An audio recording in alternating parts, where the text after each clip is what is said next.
How are you all doing? Thanks for joining me again for another video. We're back again today for a bit of a football recap for you. Just taking you through, I think we've got a lot of catching up to do over the last few months. I myself am literally just in the door from Abidjan, just back from the African Cup of Nations, so I am, and rhymes actually. And yeah, I gotta say, guys, the hangover is pretty strong today. I can't lie to you, but it's not gonna stop me from reviewing the football, though, huh? So yeah, what about the AFCON? Ivory Coast went on to win it, as predicted by me.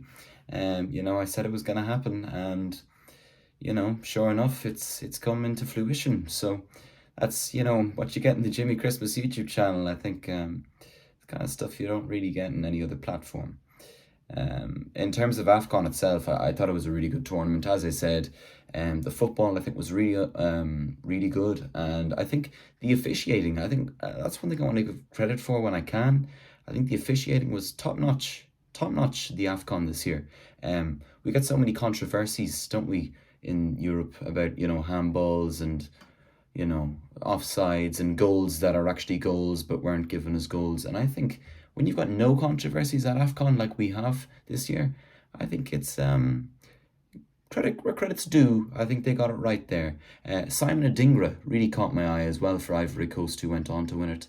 I think he was voted young player of the tournament, but he didn't need those kind of accolades. I think he's going to go on and hit it up for Brighton now in the league. Brighton are a team that's kind of been juggling with Europe, I think, this season. They've been getting used to it.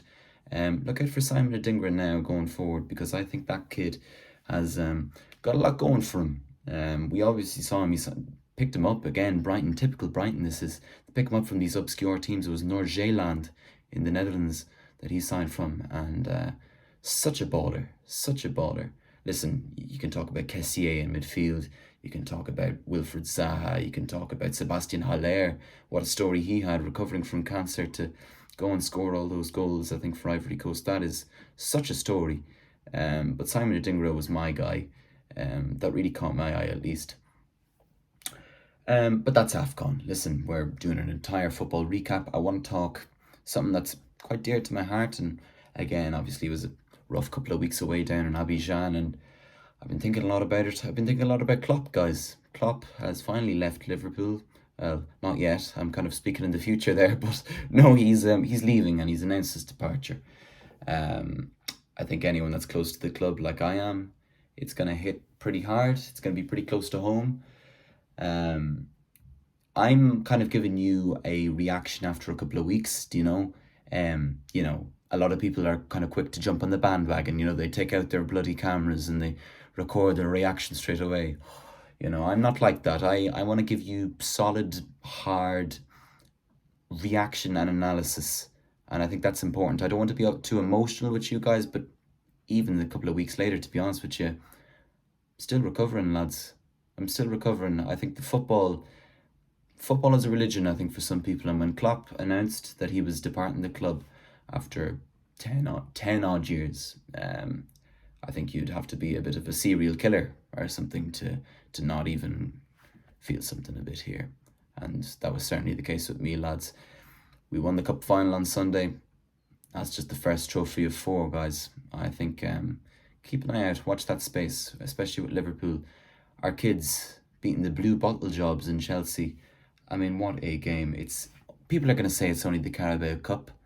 I think those people are fraudulent at best. They don't know what they're talking about. That's one of the all-time great finals right there, guys. I think you'd have to be a fool if you missed it. It was really just spectacular viewing for the whole community. It takes us into this weekend. Liverpool are severely depleted in terms of squad. I think we've got up to a lot of main stars out anyway. Our main players, Alisson, Salah, Trent, Matip, all out. And I could name 100 more, but the video would go on for about 15 minutes then. So it's our young guns that are stepping up. I'm looking at these games in the Cup against Southampton. We're beating them 3-0, but it's not just Liverpool beating Southampton 3-0. It's Jayden Dans scoring 2 goals. Have you heard of him before last week? I didn't. And I'm supposed to be an expert in this field, But no, it's really impressive what they've been doing. And I bring it all back to Klopp. So I do. It's all down to him. Um, Lee Clark was another absolute baller. I think that deserves a bit of a shout out. Um, Hold on, it's Bobby Clark actually. Lee Clark was his father. Bobby Clark, he's the 18-year-old that's playing for Liverpool in midfield, ripping it up at the moment. Lee Clark, his father, was a brilliant footballer, though. He played for Newcastle and Sunderland, so, he's a bit of controversial character, But he was a fantastic player. He scored a lot of goals on the wing for Newcastle, whipping those balls in for Alan Shearer back in the day. And he was a serious baller, Lee Clark. If you ever get the chance, just when you're finished this video, watch a couple of old clips of Lee Clark. He was absolutely fantastic. Hit the ball sweet as a nut every single time. Most recently managed actually in the Sudanese Premier League. I'm not sure what that's all about. Only about 2 years ago, maybe a year and a half ago. That was quite bizarre. But apart from that, great guy. We're gonna review the actual games. I'm sorry about my tangents here, guys. I think the whole Klopp thing, Abidjan last week, African Cup of Nations, it's all gotten to my head a little bit. I'm trying to give you a proper analysis. It's the best I can do. Bear with me, guys, okay? Now, the cup review. That is the cup review. So, this weekend, lads, we've got a couple of juicy games to kind of get our claws into. I think we've start on Saturday, March the 2nd. We've got Brentford against Chelsea. Chelsea's confidence is going to take an all-time low. I think they were really humiliated there against Liverpool in the final on Sunday. Not for the kind of reasons that you might expect, though. The blue £1 billion bottle jobs, was that what Gary Neville said in the television? I thought that was a great line, because it's true. It's harsh, but it's true. He's only speaking facts, the guy, and I'm not even the biggest Gary Neville fan. Listen, I think he's fine. But it's a tag that's going to stick with Chelsea, and as long as they're in the bottom half of the Premier League, I think it may be harsh, but deserved, I can see Brentford beating them, guys. I'm not even, raw reaction, emotion, whatever you want. Take it away. Brentford 2-0, Chelsea. I'm not even going to overanalyze the game too much. I think Chelsea's confidence are hit. It's a psychological thing rather than a technical thing. In terms of that game now, Everton West Ham is an interesting one. We're talking about Everton, who has finally looked good again. They kind of have all these wobbles, and Sean Dyche just always brings them back up to speed. Their 10-point deduction has now been brought to 6 points. I don't quite understand that from a legal perspective, but huge from a football perspective. That's probably going to keep them up. I think Sean Dyche alone is a pretty big factor in keeping Everton up as it is. West Ham are very hot and cold at the moment. They're either losing 6-0 or they're winning, was it 4-2, 5-2? They won against Brentford. So that's a tough one to call, lads. So I think when it's that tough to call, you unfortunately have to go with a bit of a boring answer and go with the draw. That one's going to be 2-2, guys. An entertaining draw, though. I'm not going to, starve you. I'm not going to give you a 0-0 or something. Although this next game might. Newcastle Wolverhampton Wanderers. Wolves, I want to give them some special recognition on this show. I think they've really impressed me. Gary O'Neill has, I think, defied all the odds, not just this season, but last season. He's actually probably been one of the best managers outside of the Big Six, if you want, over the course of the last 2 seasons. Now, that's pretty impressive, guys. You think about the pedigree of a lot of the managers in the Premier League. You think about Unai Emery. You think about, I don't know, even Rob Edwards, what he's doing with Luton this season. David Moyes is a great shout, bringing silverware to West Ham, European silverware at that to West Ham. But for me, it's got to be Gary O'Neill. He kept up a terrible Bournemouth side up last season, and I think they're reaping the benefits of that again this season due to his hard work. And now he's doing the same at Wolves, guys. And, it's people like that, I think, that are the salt of the earth. They're really the guys that keep the Premier League fun and entertaining. It's those underdog stories that we just love to see. So, they're away now, that said, at St. James's Park. And I think they're actually going to lose after all of that. So, it's quite funny how it goes. They're ahead of Newcastle on the table by 3 points, which is impressive on its own. It kind of backs up everything I was just saying. But I think Newcastle will even the playing field a little bit there at St. James's Park. It'll be tighter than you think, though. I'll go 1-0 Newcastle. A bit of a rare result for them, but that's just what's going to happen, guys, okay? Luton against Aston Villa. This is a brilliant game of football. It's brilliant because Luton recently have just looked like a totally transformed. They look like a totally different team with Ross Barkley at the centre of the park. It's so impressive what Rob Edwards is doing with them. Um, Aston Villa are still in fourth, guys. It's March and Aston Villa are still in fourth. It's exciting times, you could say, for them. Um, I see a shock result there, guys. I'm not even gonna tell you something that isn't true. I see a shock result. I see an entertaining 1-1. Now that's not a lot of goals, but it's a bit of a shock, and I think you always have a bit of a shock in there. One team that gave a big shock last week was Fulham. Now they're playing Brighton this week, and they bet Man United last week, didn't they, Fulham? Um, I see something similar happen again this week. I think they're going to go on a bit of a run, Fulham. Not that it's going to go on to really mean anything come the end of the season, but Rodrigo Muniz up front. Now, I don't know if you guys were following him. He was on loan in Middlesbrough at the Championship last season, and he was absolutely brilliant. So strong and physical, very kind of unlike the average Brazilian footballer, but he is seriously decent, and he's only kind of just come into the team in the last few weeks. They sold on, it was a Vinicius Junior. No, Vinicius Junior plays for Real Madrid. A different Vinicius. Fulham sold him on to Galatasaray in Turkey or something. And this new Brazilian has come out, so he has. And this Rodrigo Muniz, he's seriously decent. And I think if he keeps up his form, and this is a big statement here, probably the biggest of this video, he could probably replace Alexander Mitrovic up top for Fulham, guys. So watch that space, is what I say about Rodrigo Muniz and the mighty Fulham. They're playing a Brighton team who I think are just giving it all for Europe now come the end of the season. I believe that they've got a tough fixture now coming up in the Europa League, and I think they're just going to put all their eggs in one basket, if you know what I mean. I think they're just going to totally go all out for that, and I can see Fulham taking the 3 points in that one. I'm going to go for a shock result again, 3-0 Fulham. I really back them for this one. I think they're really going to do it. They're getting some players back now as well in defence, the likes of Tim Ream and stuff, who's been really important for them over the last few years.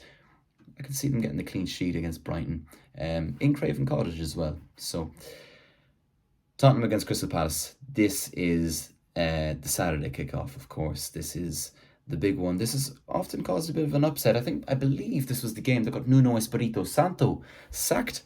He's moved on to bigger and better things, probably with Nottingham Forest. Don't take any offence if you're a bit of a Spurs fan, but no, seriously, he really has. He got sacked after that game, and Crystal Palace tend to do that against Spurs, so it's a potential banana skin for Ange Postecoglou and his men. I've heard a couple of people going for the upset in that game. I don't necessarily see it. I really like Spurs this season. Actually, probably my favourite team to watch, maybe after Liverpool, of course. But no, just the way he plays with the high line up front, he's brilliant. And Big Ange, he's fantastic. So I see them conceding because of that high line. And I suppose I see a bit of a 3-2, a bit of an entertaining game actually in that one. I'm throwing some curveballs, in the way of a couple of these games. Speaking of curveballs, Liverpool are back on Saturday at 3 o'clock. We're not getting a lot of rest, God bless us, between between the cup matches and the cup finals and now this. It's non-stop. It's go, go, go. But that's what you got to do to be the best. What I love about Klopp, sorry, just to go back to Klopp for a sec, is he never uses it as an excuse for the team. Do you know what I mean? He's always honest about his assessment about where we're at. He trusts the youth. The likes of Bobby Clark, Jayden Duns. I don't think these guys would have seen themselves playing a hell of a lot this season, but they really have. And boy, are they stepping up. James McConnell as well in midfield. Another guy, I haven't even mentioned him. Queeving Kelleher in goal. Connor Bradley. I could go all day. These guys, it's hard to believe that we're really first in the Premier League and still in all the competitions. And I'm just going to bring it back to Klopp. And I'm sorry, I keep doing it, but it's true. It's true. It's his doing. It's all him. And listen, I might make a separate video about Xabi Alonso and his potential setup, I suppose, for next season, because he is going to be the next Liverpool manager. I think it's not a matter if you like it or not. You're going to get what you're bloody given, I think, is the message to the Liverpool fans. But Xabi Alonso is going to come in, and it'll be interesting to see if he sparks that same reaction off the players. I hope he does. But listen, we live in the present, we live in this season, and we're still going for a hell of a lot of trophies. So, as is Xabi Alonso, by the way, for any of you Bundesliga fans, if you're following that, watch Bayer Leverkusen. I think they're working on something special over there. But back to the Premier League, of course, the best league in the world. Um, I'm going to wrap it up on the Sunday and Monday fixtures, guys. Burnley against Bournemouth. I'm not going to bore you. This is probably an awful game. I don't know why Sky have it on. It's probably the worst game of the weekend. Worst game in a couple of weeks, maybe, by far. Um, I do actually see Burnley. They have to get a point somewhere here and there. I think this could be their opportunity to do it. I think it'll be a 1-1 draw. Dominic Solanke probably to score for Bournemouth, but probably unable to get the job done. Do you know? Um, so a 1-1 draw there. The Manchester Derby is after that one, and thankfully they're putting that game after the Burnley Bournemouth game. Bloody Burnley Bournemouth. We've got the Manchester Derby, and this is where things get a bit rough around the edges.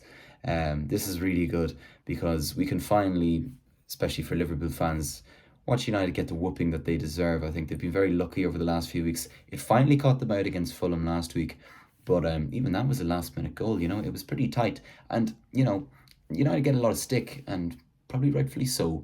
But I will give Ten Hag credit for always keeping them in the game, despite them playing bad. And I think that's got a lot to be said about the players as well. So let's just not all put all our eggs in one basket. A lot of people are very quick to jump on the bandwagon, snub their nose a little bit at Ten Hag. I don't necessarily agree with that.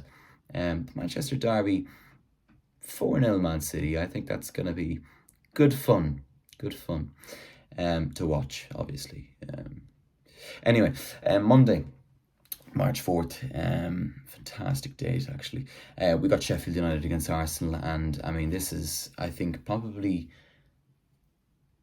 would it be, I think, the biggest upset on paper, on form maybe, in the Premier League, if there was anything but an Arsenal win, obviously. I'm going to stick my neck on the line, guys. I'm going to say 7-0 Arsenal. They've been beating good teams like West Ham 6-0 during the past few weeks. A bad team like Sheffield United, I think they've got the worst goal record in terms of conceded ever at this stage in the Premier League campaign. They're on track to do worse than that Derby 2007 season. 7-0, guys. And I'm just going to drop that bomb there and leave you guys alone. Let you enjoy your weekend, guys. Thank you very much for joining me. And I'll see you later. Take care. All right, guys.